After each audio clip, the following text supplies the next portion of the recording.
This is the SoCal Update. I'm Leo Duran. Today, the latest on the California drought. It's Tuesday, February 9th. Coming off of a rough, fire-ridden fall, we were all hopeful that winter would bring some rain.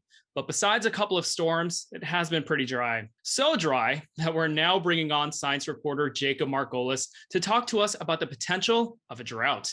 So Jacob, a couple of weeks ago, we finally saw some decent rain. Where did that leave us? Yeah, the storm system was great, right? Like it dropped anywhere from 1 to 6 inches of rain here in Southern California, depending on where you were. And it raised our snow levels up in the Sierra Nevada, which is important because that's a major source of water for us.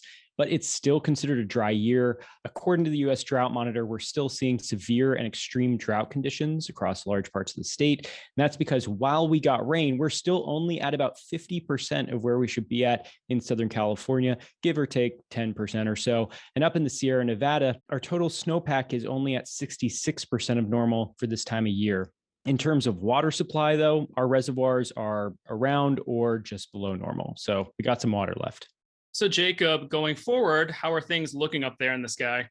Yeah, can't predict the future, but we do know that for us, peak rainy season is really between December and February. So the further along we get, the less likely we are to see heavy rains. That said, last year we had a miserable start to the wet season. And then strangely enough, through April and May, we saw quite a bit of rain, at least here in Southern California. Northern California missed out on a bunch of that wetness. And we saw they were primed to burn. And really, by the time hot weather comes along, we're primed to burn too. Regardless of what happens going forward, we do need to be planning for just catastrophic conditions all the time, especially in the face of climate change.